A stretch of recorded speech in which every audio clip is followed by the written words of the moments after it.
Hi guys, welcome back to the channel. Today I've got two replays in the British Tier 8 Tech Tree Tank Destroyer, the Charioteer.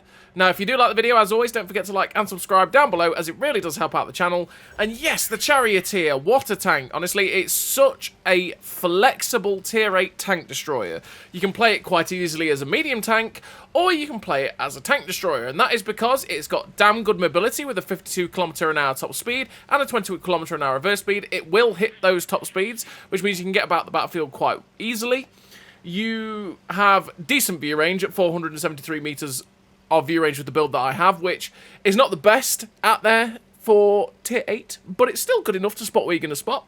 You have amazing camo at 234 meters of still concealment with this vehicle, down to 252 on the move as well with the build that I run, which means that you can stay super stealthy and you can farm away with what is a fantastic 105mm L7 gun, because you have this fantastic gun that a couple of the tanks in the British Tech Trees have, and that is that you have 268 penetration on this standard APCR round with 1478 meters a second shell velocity.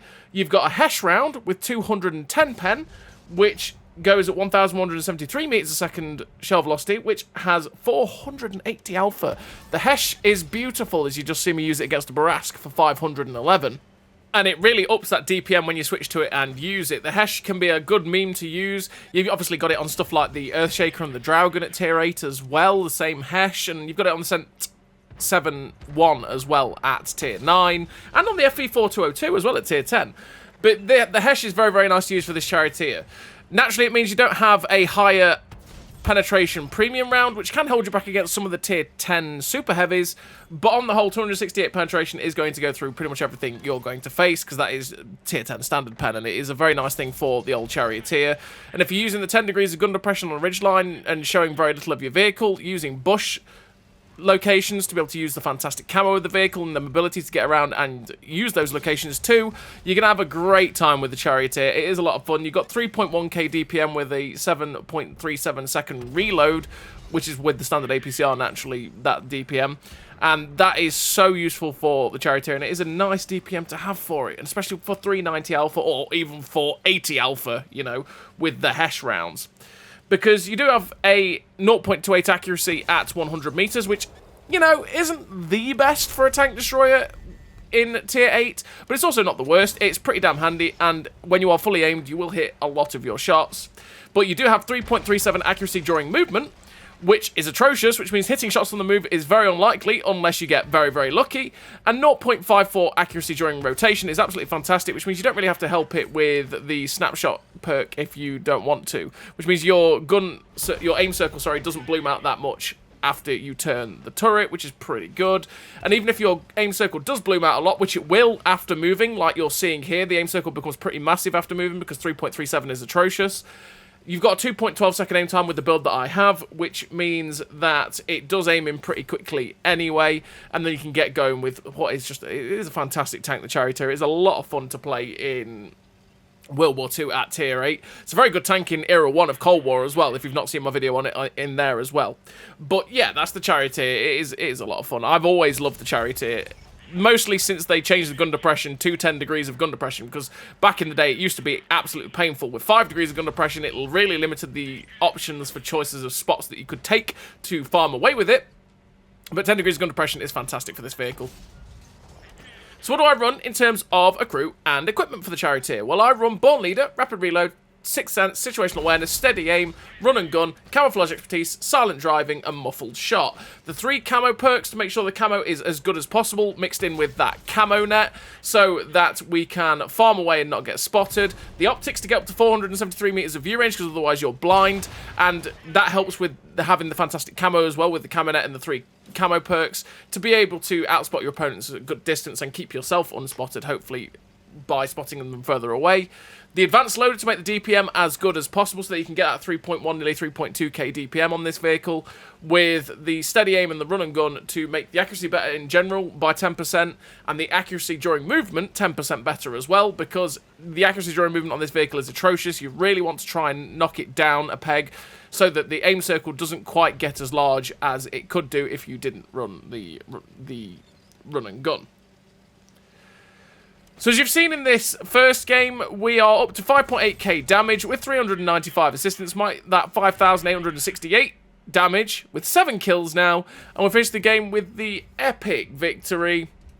We've come top on the team, 7 kills, 5,868 damage, 395 assistance, the ace tanker, the Devastator, the Sniper, the High Caliber, the Top Gun, 2,246 base XP. A really nice game there for the Charioteer in a very nice matchup, to be fair, for the Charioteer. That's where this gun really does sing, because naturally 268 penetration in that kind of matchup, it's going to farm away. It's going to pen absolutely everything. And then in that kind of matchup as well, you can absolutely abuse the Hesh rounds, which then ups your DPM even more.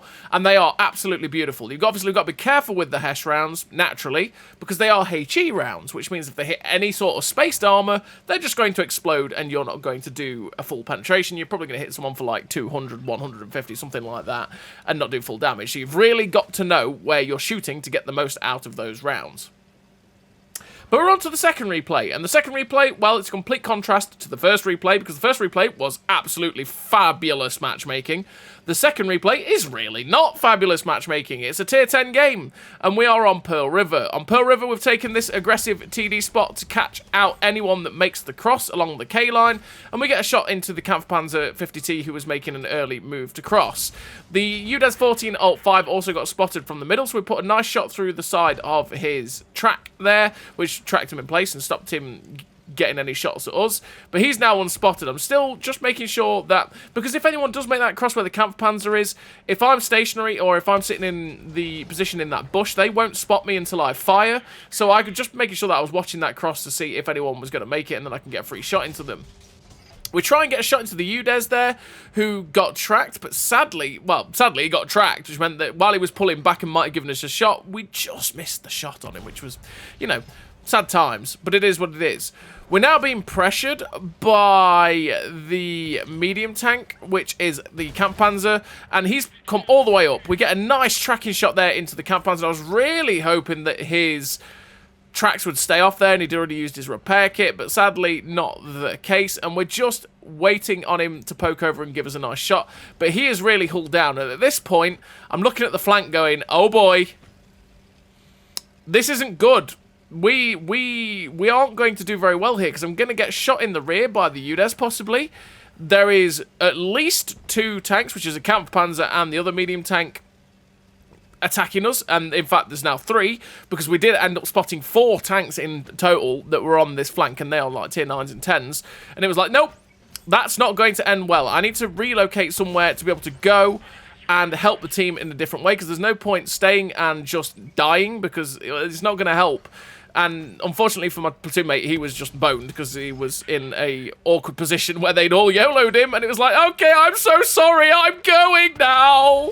I'm just going to run away to the hills and save the day, I hope.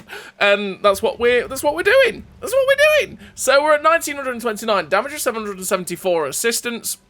And we're going to the middle of the map, because if we go to the middle of the map, as you can see, we've got 2 TDs in there. We can hopefully catch out anybody that tries to go towards our base, and we can shoot the people that are currently spotted in their base. So there is currently the medium tanks and the tank destroyer spotted in there. So we see the E50M. It's like, hello, Mr. E50M. Don't mind if I shoot you. He unfortunately got unspotted, though. Awkward timing. Just as we got there. Sod's law. Got unspotted. But he gets respotted. We try and get another shot there into the E50M, and as you can see, this gun, if you don't fully aim it, will be pretty troll at times, so you've really got to make sure those shots are aimed. We get a nice shot there into the side of the E50M, but once again, unfortunately, he gets unspotted, and this is where our limited view range is a bit of a pain for the Charioteer, because we can't actually see the E50M, even though it's not got the best camo in the universe, because we only have 473 meters of view range, so we just generally don't have the best view range in the world to see that sort of position. But now the Cobra's gone, which was one of the tanks threatening our team moving towards their cap, we're going to go and see if we can shoot the Dragon that's currently spotted in our base, because, well, from here, again, we should be able to spot our cap and get shots at it, people like the Dragon. But the Dragon gets unspotted. I try and pop a blind shot, because you never know.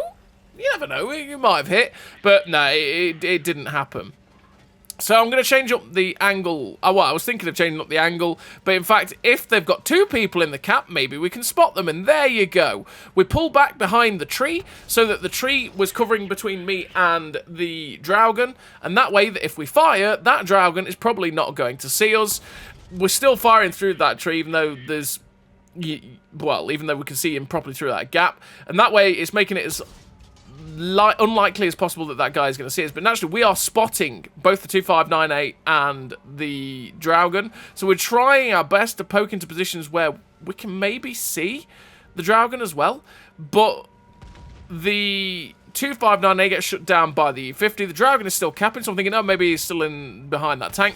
We poke forward to spot him. We do fire there and get spotted. As you can see, that was the difference between firing behind that tree for the camouflage and firing too close to the Dragon there through the tree.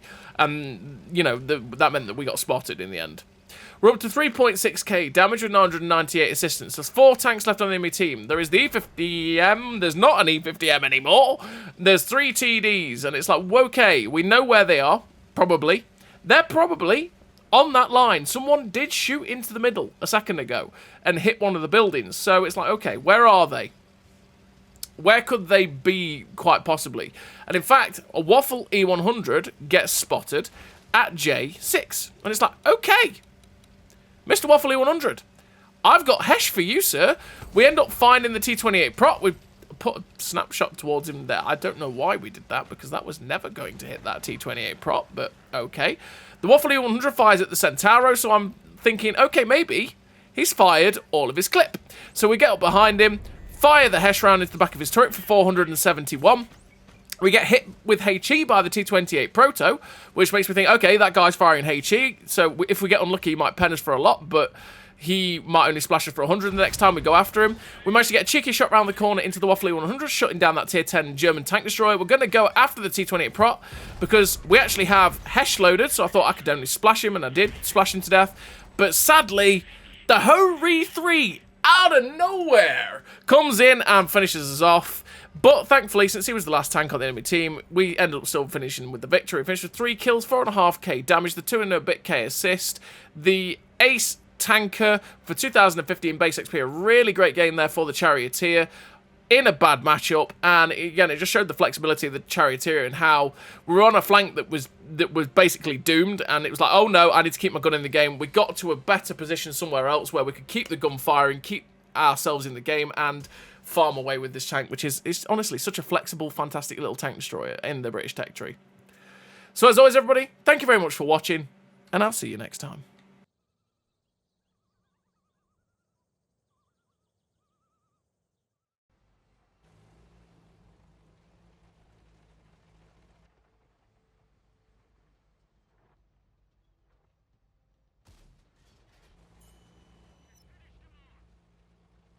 A great success.